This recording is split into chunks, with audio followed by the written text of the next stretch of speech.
오늘은 코트라의 강민정 차장님을 초대했습니다. 안녕하세요. 안녕하세요. 네, 저희가 이제 초대한 이유는 이번에 코트라에서 책을 한 권 냈는데 2021 한국이 열광할 세계 트렌드. 전 사실 이 제목 가지고는 그렇게 열광이 되진 않는데 네. 밑에 전 세계 84개국 127개 도시에서 발빠르게 찾아낸 신사업. 이게 문장이 딱 와닿더라고요. 되게 네. 흥미롭고. 네. 이게 매년 나오는 건가요? 네, 맞습니다. 저희가 2011년부터 이제 매해 출간을 하고 있고, 이제 올해 9번째 출간을 해서 책이 나왔습니다. 네. 오늘 한번 전 세계에서 어떻게 지금 그 새로운 신사업들이 펼쳐지고 있는지 네. 좀 흥미로운 부분들 위주로 좀 이야기 좀 해주세요. 네, 알겠습니다. 일단 첫 번째 바로 질문을 드리면 어떻습니까? 이러한 서비스들을 찾기 위해서는 코트라 이게 해외마다 다 이제 지사에 상주하고 있잖아요. 코트라 직원분들이 직접 이렇게 발로 뛰면서 찾아내고 있는 건가요? 맞습니다. 저희 코트라는 이제 84개국에 127개의 무역관이라고 해서 이제 해외 지사들을 운영을 하고 있는데요. 저희가 사실 뭐 트렌드를 캐치하는데 전문화된 기관은 아니고요. 저희는 원래 이제 중소기업들의 해외 진출을 지원하는 기관이다 보니까 우리 기업 제품들을 이제 바이어들한테 소개할 일들이 많은 거죠.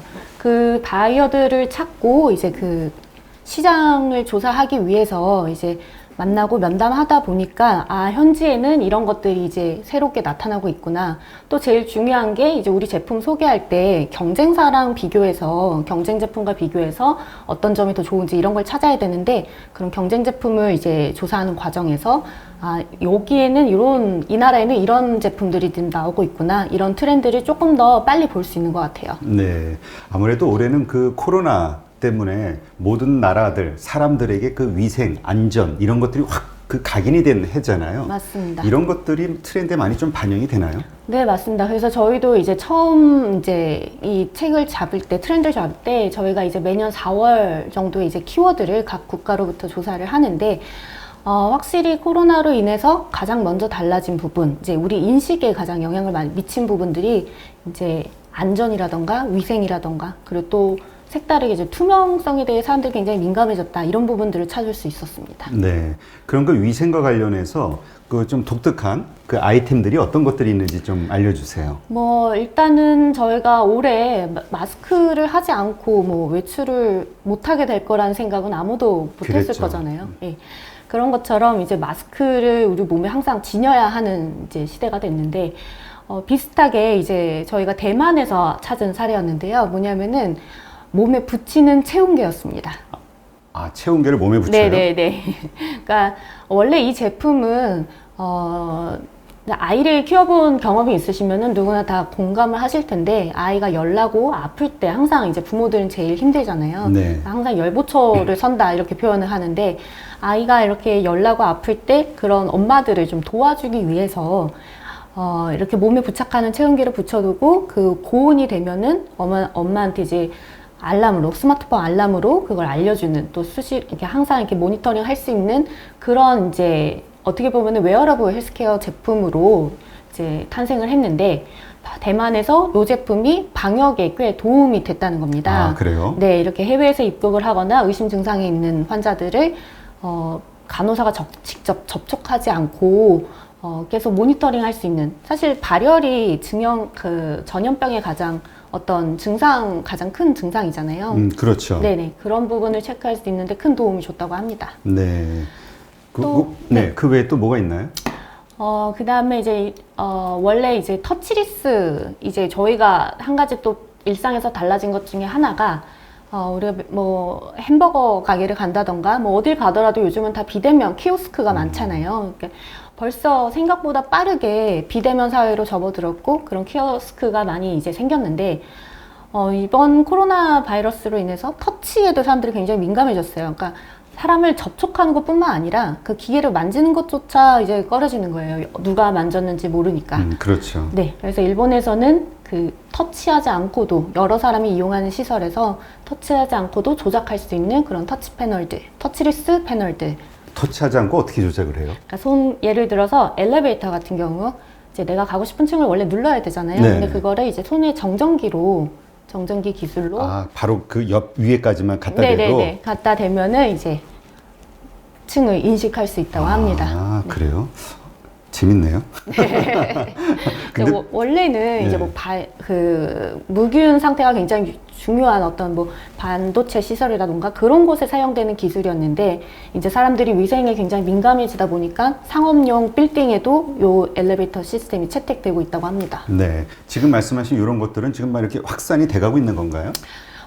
이게 이제 저희도 어느 정도 비즈니스화가 된 것들 위주로 이제 찾고 있고요. 이제 사례를 소개할 때. 근데 뭐, 그 성공의 정도는 각 케이스별로, 사례별로, 나라별로 좀 다를 수는 있습니다. 네. 이제 조금 더 지나 보면은 이제 그게 얼만큼 더 확산이 될지가 이제 나오겠네요. 네, 맞습니다. 그리고 또 저희가 이렇게 사례 소개했을 때, 이렇게 이 모든 사례가 이제 우리나라에 다 도용하면, 이렇게 우리나라에 도입했을 때 정말 좋겠다, 이렇다기보다는 이런 아이디어를 가지고 뭐, 어떻게 적용할 수 있을까 고민해 보는 게 가장 중요한 것 같아요. 네. 근데 제가 이렇게 개인적으로 좀 궁금했던 게 여기 멕시코 시티에서 해초 입자로 만든 인공나무가 공기 정화를 한다? 이런 게 책에 내용이 있던데요. 네, 맞습니다. 요새 우리 워낙 공기청정기 인기가 있다 보니까 이게 좀 눈에 들어오더라고요.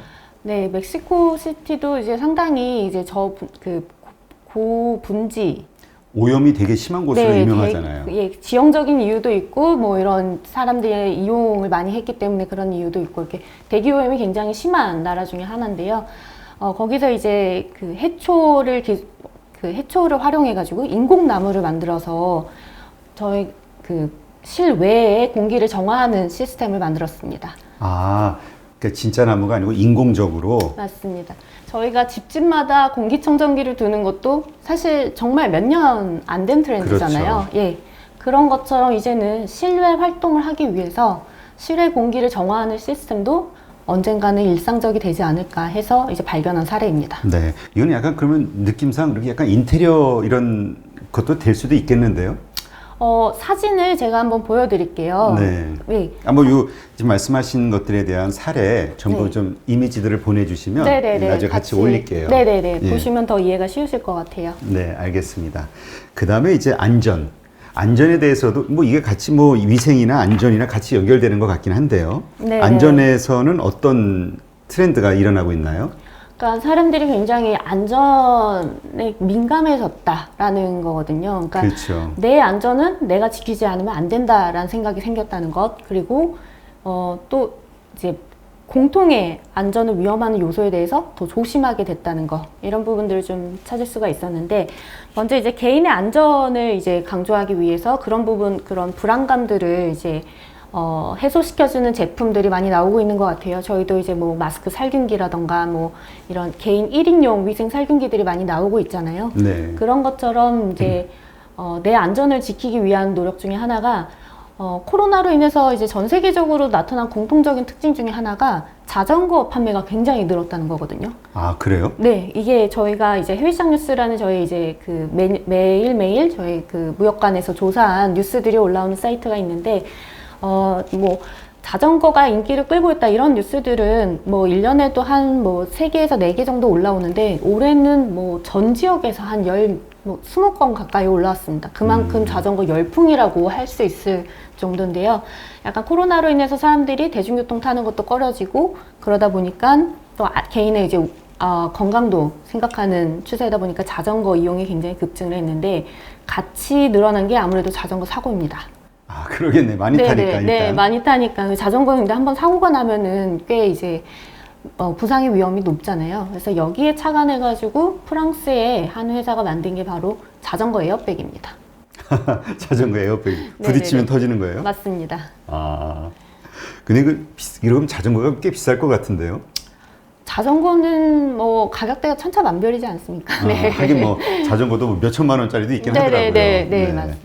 아, 그래서 자전거를 타는데도 이런 에어백 작동이 되면서 그 운전하는 네. 자전거를 타는 사람을 보호한다. 아. 네, 이제 사실 자전거 에어백이라고 하면 이제 잘 상상들이 안 가실 텐데요. 예. 그러니까 쉽게 말하면 있는 조끼 형태고요. 아, 자전거에 설치가 아니라. 네네네. 있는 조끼 형태인데 이제 센서로 이게 가장 중요한 부분이 부딪혔을 때 이제 부풀어 올라야 되는 거잖아요. 그렇죠. 네, 그래서 자전거에도 센서가 있고 이제 조끼에도 센서가 있어서 자전거의 차체에 이제 큰 충격이 가해지거나 아니면 이 센서로부터 이 조끼가 멀어졌을 때 그럴 때 이제 빠르게 부풀어 오르거든요. 아, 그런 원리로 이제 탄생을 했고요. 사실 이 자전거 에어백을 만드는 회사는 처음부터 요걸 이제 착안을 해서 설립된 회사는 아니고요. 프랑스의 엘리트라는 회사인데 원래는 이제 행글라이더를 제조하는 이제 창업자였고요. 근데 행글라이더가 워낙 사고가 많이 나다 보니까 이제 그런 행글라이더를 좀 더 안전하고 즐겁게 즐기기 위해서 뭔가 보호 장비들을 만들기 시작했고 이렇게 조끼 형태의 안전 이제 제품을 만들었는데 이 제품을 출시하고 나니까 바이크 타는 사람들한테서 선풍적인 인기를 끌었다는 거예요. 이제 네. 그러다가 이제는 자전거 타는 사람들도 많이 늘어났으니까 자전거용으로도 만들자 해가지고 지금은 뭐 승마용, 자전거용, 바이크용 각각의 이제 안전 제품으로 출시를 해서 판매를 하고 있습니다. 네. 아, 진짜 우리가 낙상 사고라고 하잖아요. 맞습니다. 뭔가 다 떨어질 때 그게 보통 그냥 헬멧이나 이렇게 팔 무릎 보호대 정도인데 네. 아, 이게 전체 나중에 한번 사진을 보면 딱 이미지가 오겠는데 네네네. 예, 그 그림이 그려질 것 같은데 아, 네네. 이것도 괜찮네요. 네, 가장 이제 부상의 그 위험도가 큰 거는, 그러니까 이런 곳은 조금 이제 다치더라도 회복 가능성이 높은데 아무래도 허리를 다쳤을 때 아, 이제 그쵸. 이쪽이 가장 이제 위험할 수가 있잖아요. 그래서 특히 이 몸통을 보호하는데 특화되어 있습니다. 아, 왜냐면 그 말씀 들으니까 제가 예전에 떠오르는 게 네. 예전에 그 슈퍼맨 그 영화의 주인공이었던 네네. 크리스토퍼 크리스토퍼. 리브 네. 뭐였는데 하여튼 말 타다가 떨어져가지고 하반신 마비가 돼가지고 맞습니다. 평생 네. 건장한 사람이 맞습니다. 휠체어로 네. 평생 살다가 갔잖아요. 네, 맞습니다. 그러니까 하반신, 그러니까 이 신경 쪽이 굉장히 네, 허리. 중요하기 때문에, 네네네. 그러겠네요. 그 만에 하나 이게 사고가 떨어져서 그냥 툭툭 털고 일어날 수도 있지만 의외의 사고들이 있을 수 있으니까. 네, 최근에는 그래서 이제 시니어용으로도, 그러니까 사실 우리나라는 아파트 사시는 분들이 많아서 이렇게 낙상 사고에 대해서 조금 다르게 인지할 수도 있는데 유럽 같은 데는 이제 주택이 많잖아요. 근데 그런 곳에서 시니어들의 낙상 사고가 굉장히 많다고 해요. 그래서 시니어용으로도 이렇게 안전조끼가 나와 있다고 합니다. 네. 하긴 이 나이 드신 분들은 이 뼈가 약해가지고 조금만 충격받아도 이게 부러지고 맞습니다. 뭐 네네네. 이런다고 하더라고요. 낙상 사고에 굉장히 취약하다고 하시니까, 네. 네. 아, 난 그래서 자전거 에어백이라고 그래가지고 순간 그냥 자전거 이렇게 우리가 그러니까 고정관념인 거죠. 네네, 맞습니다. 차체에 설치가 된다. 아, 근데 입는 조끼 형태로. 네, 자전거는 아무래도 이제 분리가 되는 게 가장 큰 위험이잖아요. 네, 그렇죠. 예, 몸에 이제 부착하는 형태인 것 같습니다. 네. 뭐 또 그 외에 어떤 게 있을까요? 안전과 관련해서 이제 저희가 근데 다 소개해버리면 책을 읽으실 때 재미가 없으실까봐. 아니, 뭐 이렇게 몇 개씩만 해도 괜찮아요. 네. 그 저희가 여기 네. 보니까 그 카이로에서 전염병 퇴치를 위한 위생 비즈니스가 있다. 이거는 어떤 걸 얘기하는 겁니까? 이제 한마디로 주사기도 어떻게 보면 감염병에 가장 그러니까 노출되어 있는 품목 중에 하나잖아요. 네, 그러니까 우리나라 같은 경우는 그래도 의료 시설이 굉장히 발달을 했고 의료진의 그러니까 의식 수준이 높기 때문에 일회용 주사기를 재사용하지 않는다라는 게 어느 정도 이제 보편화되어 있긴 합니다. 그럼에도 불구하고 우리나라에서도 한 5년 전 뭐 이렇게 그 일회용 주사기 재사용으로 인한 감염 문제들이 좀 발생을 했었는데요. 그러니까 이집트 같은 경우는 C형 감염의 그 감염률이 굉장히 높고 이걸로 인한 이제 피해가 굉장히 크기 때문에 이걸 방지하기 위해서 일회용 주사기 자체가 이제 한번 사용하면 재사용되지 않는 자체적으로 파괴되는 주사기를 AD 주사기라고 하는데요. 그 주사기에 사례를 실었습니다. 네. 하긴 그 요새 그 주사 바늘 때문에 사실 일하는 분들도 그 맞아요. 공포스럽게. 네, 전염병 뭐 에이즈나 간염이나 네네. 뭐 이런 것들에 대한 공포가 있잖아요. 네, 근데 그 AD 주사기 같은 경우는 이제 몸에 닿으면은 이 침이 그대로 남아있는 게 아니라 주사기 안쪽으로 들어가서 재사용할 수 아예 없게 만드는 효과가 있습니다. 그러겠네요. 그러니까 하여튼 이제까지는 우리가 그 뭐라 그럴까요? 비용 절감이라는 네네. 측면에서 별로 신경 쓰지 않았던 부분들이 이게 안전에 대한 그 욕구나 이게 얼마나 위험한 것인지 네, 맞습니다. 이런 것들이 떠오르면서 거기다 돈을 쓰게 되는 거죠. 지금 말씀하신 부분이 딱 저희가 이제 찾았던 사례들의 이제 공통점인데요. 예전에는 효율성 좀 더 편리하고 조금 더 값싸면서 이제 편익을 추구할 수 있는 제품들이 많이 있었는데 그거보다 사람들이 이제 조금 더 안전하면서 위생 그리고 나를 지킬 수 있는 제품에 이제 가치를 부여하고 소비를 하기 시작했다는 거죠. 네, 그렇군요. 네, 그럼 이번엔 그 투명 사회와 관련된 그 부분을 한번 좀 설명해 주시죠. 네, 투명 사회라고 하면은 일단 저희가 이제 생각한 그 부연 설명을 해드리자면은 이제 과정의 공개를 통해서 고객 만족을 이끌어낸 사례들을 좀 찾아봤습니다. 그러니까 우리나라에서도 최근에 뭐 인플루언서가 내돈내산이라고 이제 광고를 해가지고 제품 리뷰를 하고 그랬는데 알고 보니까 이제 협찬을 받았다던가 이런 뭐 문제들 저희 오디션 프로그램에서 문자 투표 결과를 좀 조작을 했다던가 이런 거에 대해서 사람들이 굉장히 이제 공분을 산 일들이 있었잖아요. 그러니까 사람들이 돈을 쓸 때, 그러니까 소비를 할 때 점점 취향을 반영한 소비가 늘어나고 있습니다. 그러니까 이 소비를 함으로써 나의 취향을 어떻게 표현하는 것들이 이제 많이 늘어나고 있는데 그러다 보니까 한 가지 나의 이런 취향을 반영한 이 제품이 어떻게 생산되고 어떠한 과정으로 이제 나한테 오는가도 중요하게 된 것이죠. 네. 그러다 보니 그런 면에다가 최근에는 이제 코로나19를 겪으면서 어떻게 보면은 그런 과정에 있어서 어떤 사생활 보호라는 가치가 이제 항상 공존을 했었는데 방역을 하면서 저희가 사생활 보호보다 그 과정을 투명하게 공개해가지고 다수한테 더 공익적인 면이 더 강조가 됐습니다. 그런 부분이 이제 사람들한테 각인이 되면서 점점 투명함에 대한 그런 이제 그 기대 수준이 점점 올라가고 있고요. 앞으로 이렇게 또 비대면 소비, 또 비대면 서비스가 늘어나다 보면은 이런 과정에 대해서 더 신뢰할 수 있는지 이런 여부는 더욱 소비자들한테 굉장히 더 강해질 것이라고 이제 생각을 하고 또 해외에서 이렇게 과정을 공개해서 고객 만족으로 이어진 사례들을 좀 찾아봤습니다. 네, 과정을 공개한다니까 저는 그 오픈 주방 같은 게 떠오르는데 왜냐면 이렇게 음식을 주문하면 우리가 CCTV로 어떻게 만드는지를 깔끔하게 맞습니다. 할 수밖에 없잖아요. 네, 맞습니다. 이런 의미겠죠? 맞습니다. 저희가 이제 한 가지 이제 처음 사례를 하나 소개를 해드리자면 네. 이제 클라우드를 활용한 이제 감독 기술인 거예요. 그러니까 저희가 CCTV 같은 경우는 제한된 이용자만이 그 CCTV에 접근을 할 수가 있고 또 모두한테 공개되는 것은 아니거든요. 네. 그리고 또 이제 편집이라던가 이런 게 가능하고 조작이 가능하고 근데 이제 24시간 클라우드를 통해서 생중계하는 시스템은 누구나 이제 볼 수가 있고 그게 이제 계속 온라인으로 생중계가 되다 보니까 누군가 조작을 하거나 뭔가 바꿀 수가 없는 거죠. 이 중국에서 우한에 이제 최근 그 코로나가 가장 먼저 시작이 됐잖아요. 네네. 그러다 보니까 병실 문제가 심각해졌고 병원을 빠르게 지어야 하는 상황이 됐어요. 근데 중국 정부가 이렇게 부실 시공에 대해서 이제 국민들이 아무래도 우려할 수밖에 없잖아요. 그렇죠. 빠르게 져야 되니까. 갑자기 지어야 되고 하니까. 그래서 그 국영 방송을 통해서 온라인 채널을 통해서 24시간으로 그 우한의 그 병원을 짓는 과정을 공개를 했습니다. 그래서 부실 공사를 방지하고 또 사람들로부터 신뢰를 얻는 계기가 되었는데요. 말씀하신 것처럼 일본에서는 그런 도시락 판매 업체에서 네. 그 도시락 판매 과정을 쭉 온라인으로 공개를 하면서 이제 사람들한테 이제 우리 도시락은 이제 안전하고 깨끗하게 만들고 있습니다. 이런 부분을 공개하는 곳도 있습니다. 네. 하긴 이러한 심리가 요새 워낙 팽배하다 보니까 인기 끄는 게 TV 네. 프로그램들도 오디션 프로그램들이 끄는 것 맞습니다. 같아요. 네, 그렇죠? 네, 맞습니다. 내 의견이 반영되고 또 나도 과정에 그러니까 참여도 되지만은 또 투명하게 지켜보는 거. 네, 맞습니다. 저희가 또 한 가지 이제 사례를 소개를 해드리자면 이제 터키 같은 경우는 축구 프로리그가 굉장히 발달한 나라인데요. 네.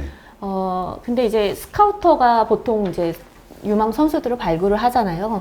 근데 아무래도 한 명의 스카우터가 볼 수 있는 선수는 이제 한정이 되어 있는데 과연 그 스카우터가 정말 많은 이제 선수들을 보고선 공정하고 객관적으로 이제 채용을 했느냐 이런 부분에 대해서 의심을 할 수가 있단 말이에요, 사람들은. 그렇죠. 워낙 이제 열광적으로 내가 이제 어떤 팀을 응원하다 보면. 요새 그래도 음모론이 많잖아요. 불신 사회라 내 눈으로 보고도 잘 못 믿겠는데 뭐 이런 거. 네, 맞습니다. 그래서 이렇게 그런 과정들을 또 이제 공개하는 것을 이제 도와주는 시스템이 있어요. 크라우드 이제 선수 스카우트 하는 시스템인데 스카우트팀이라는 터키의 기업인데요. 쉽게 생각하시면 저희 네이버 지식인 같은 느낌이에요. 근데 실제로 모든 사람들이 이제 그 어떤 선수에 대해서 같이 평가를 하고 이제 의견을 올리고 리뷰를 하고 이렇게 할 수가 있어요. 근데 이제 단순히 모두가 참여하다 보면은 그 전문성이 떨어질 수가 있잖아요. 그래서 그런 것들을 보완하는 장치들을 이제 좀 자체적으로 개발을 해가지고 모두가 참여하되 전문성을 높일 수 있는 방법으로 좀 운영을 하고 있습니다. 네. 하여튼 사람들의 심리를 뭔가 그러니까 보이는 방식, 어떤 비즈니스 방식이 됐든 어떤 방식으로 그러니까 현실화시키는 게 결국 트렌드인 맞습니다. 거죠. 네네. 그러니까 우리 마음에는 그런 욕구가 가득 차 있다는 거네요. 맞습니다. 네. 근데 이게 사실 우리 한국만의 문제가 아니라 전 세계가 다 그렇군요. 똑같이. 네, 저희도 이걸 찾아보면, 저가 시작을 이렇게 한국에서도 이렇게 점점 투명사에 대한 이슈들이 많이 나오고 있는데 글로벌적으로는 어떤가 봤더니 이미 비즈니스화가 되어 있다라는 거에서 저희도 좀 놀랐고요. 네. 앞으로도 이런 사례들은 더 늘어날 것 같습니다. 네. 아니, 이렇게 해가지고, 지금 세 가지 키워드를 가지고 한번 그 관련된 세계 그 실제 하고 있는 비즈니스 사례들을 한번 살펴봤는데, 책에 나온 거 일부죠. 일부. 너무 걱정을 하셔가지고, 너무 많이 오픈하면 책 안 사실까봐. 근데 일부만 봤는데도, 정말 흥미롭네요. 그리고, 이게 역시 이게 이 피부나 인종이나 언어가 달라도 생각하는 게 좀 비슷한 게 있네 뭐 이런 생각도 좀 들고요. 네, 좀 한 가지 이제 좀 저희가 이걸 매년 내고 있으니까 이제 좀 올해 좀 특징적이었던 것 중에 하나가 저희가 이제 매년 각 글로벌 트렌드를 찾다 보면은 한국에 이제 없는 서비스를 위주로 이제 찾다 보니까 좀 독특한 내용들이 많았는데 올해는 이제 코로나19라는 정말 공통의 그런 그렇죠. 사건이 생기다 보니까 굉장히 동조화된 모습들이 많이 보였어요. 그러니까 이런 뭐 큰 흐름에서 말씀드리면은 뭐 온라인 쇼핑, 온라인 상거, 전자상거래가 뭐 크게 증가를 하고 있다던가 뭐 저희가 초반에 이 이야기를 드렸으면 더 좋았을 것 같은데 이제 이 흐름들 저희가 이제 혁신사회라고 해서 코로나19로 사람들의 인식이 달라진 부분 그리고 코로나로 인해서 또 그 다음 이제 파생된 게 사람들이 이제 집에 갇혀버린 거거든요. 그래서 집콕 생활을 하면서 어떤 것들을 이제 찾는지. 그거는 이제 다음 시간에. 네, 알겠습니다. 네, 알겠습니다.